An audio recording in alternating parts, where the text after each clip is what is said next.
Incredible. That's a great introduction. Thank you very much. President Andrew, distinguished guests, ladies and gentlemen, important others, and others. I suppose it's always a good test, particularly at this speaking slot, and I suppose if Turners and Growers was still majority controlled by GPG, I'd be looking to sue someone about having the speaking slot. It's always a good test of your engagement if I actually start this presentation, I apologise Terry, by telling a joke. Because telling a joke in public forums nowadays is problematic, because you know whatever your joke is, you're going to offend someone. So I just ask the audience if there's anyone from Greenpeace and Save the Elephant campaign. No, we're safe talking about elephants. That's good. Is there anyone who would find it objectionable if I spoke about a naked man? No? Good. Okay, I'm on pretty safe ground. What did the elephant say to the naked man?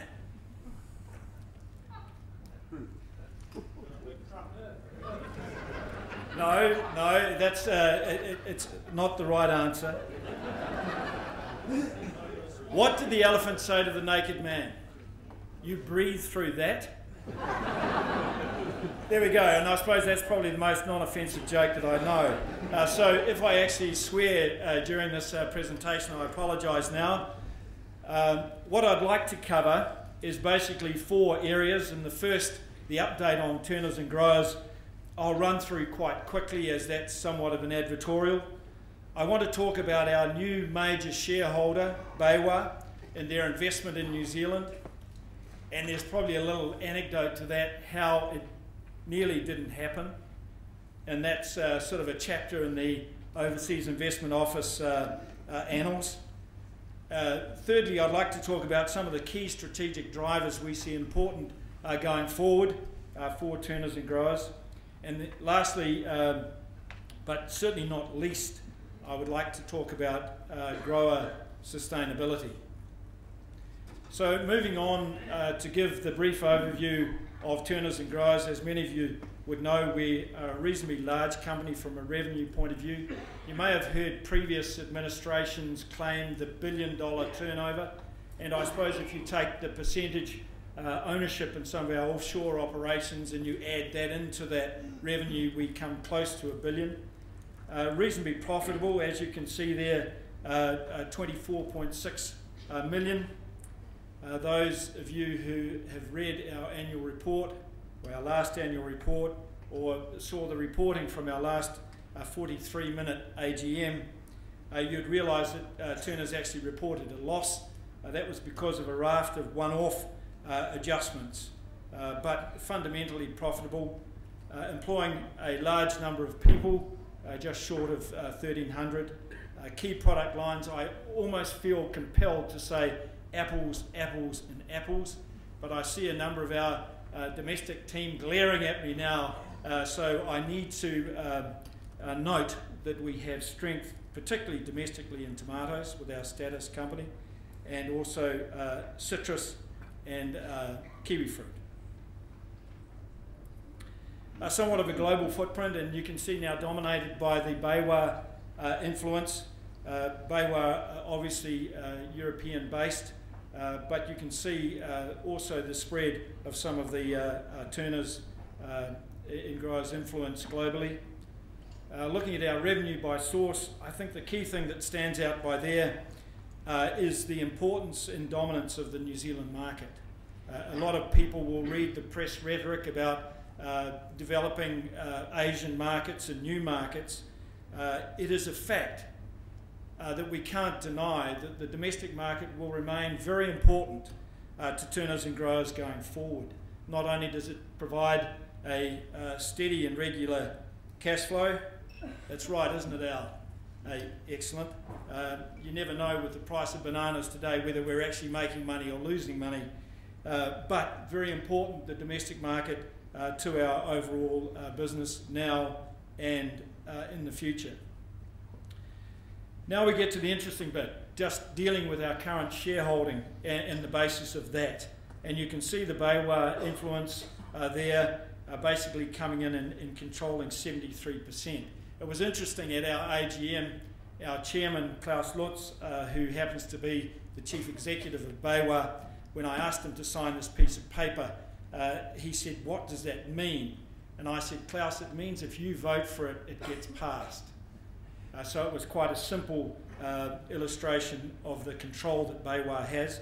Two other important shareholding blocks, the Bartel, the Ecuadorian Bonita banana supply, a very historical shareholding, one that has stood the test of many generations, and also the new entrant Scales Corporation coming in controlling 10% as well.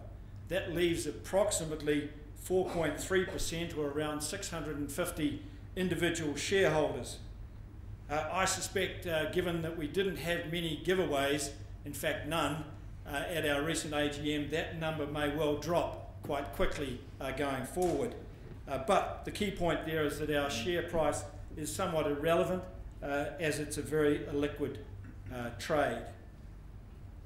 I suppose it's might be useful to just give a little bit of a personal background in observation on Baiwa. They're based in Munich. Why is that significant? Well, those of you that have challenged the Oktoberfest and survived will realise that the people in southern Germany are different to those in the north, and it's doing the southern Germans, the Bavarians, a disservice by calling them German. While being conservative in approach, they are quite similar to Kiwis in their attitude of that Protestant work ethic, work hard, but at the same time don't lose sight of the enjoyment of life. They are passionate people. They are people that actually seek that balance. So I often refer to our majority shareholder now as being Bavarian as opposed to being German.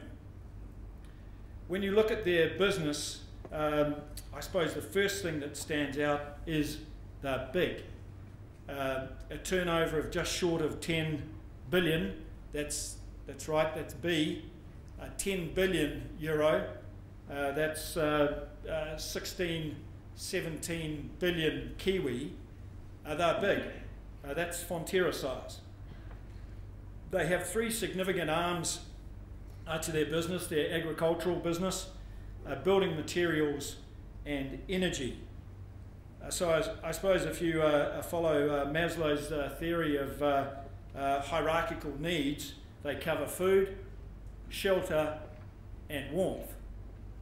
I'm not sure whether that's a defined strategic direction to cover those those physiological safety areas which we all crave for. I'm not sure whether that's part of their strategic view, but it's significant. What else is significant is when I look at their energy company, which was traditionally based upon fossil fuels, petroleum, lubricants, etc. They have literally morphed that company into one focusing on renewables, wind power, solar power, and so on. So over a period of time, they've literally transformed that key sector of their company, which illustrates to me that they are focused on long-term growth. And that's a significant point about their investment in New Zealand. It's certainly not, hasn't occurred with the view of being short-term. It's definitely a long-term play. Baiwa are in the fruit business, the largest pip fruit supplier to the German retailing sector, with an annual production or annual sales of around 130,000 tonne. That's just over 7 million TCE in our language. A supplier, or the largest supplier of organic pip fruit. Their facilities are literally state-of-the-art and really reek of high investment and I suppose a high degree of technology and the use of technology. They have very long-standing relationships with the significant food retailers in the European market. And part of that, and part of their move to New Zealand, is the need to supply product and to command shelf space for that 12 months of the year. So if we actually wind that back to Marcus Seif, one of the founders of Marks and Spencer, who had the desire to have tomatoes at his retail business 12 months of the year, you can see how that theme has flowed through to being the norm today. Like Enza, Baiwa have invested in PVRs, and the example on the screen is the Kanzi apple. And the promotion there, interesting to note, the dark strumpet tempting the poor white boy, really dares to be different and dares to be quite provocative. So while the Bavarian may have that conservative streak, they do dare to be different in their, as illustrated by this Kanzi advertising campaign. Further on their packing facilities, this is a facility I visited in southern Germany. They have 3 key facilities in Kresbronn, Ravensburg and Ingelheim. Again, impressive, state-of-the-art, clinically clean, really illustrating a significant investment and, importantly, a significant customer end-user orientation. Moving on to some nitty-gritty stuff, why invest in New Zealand?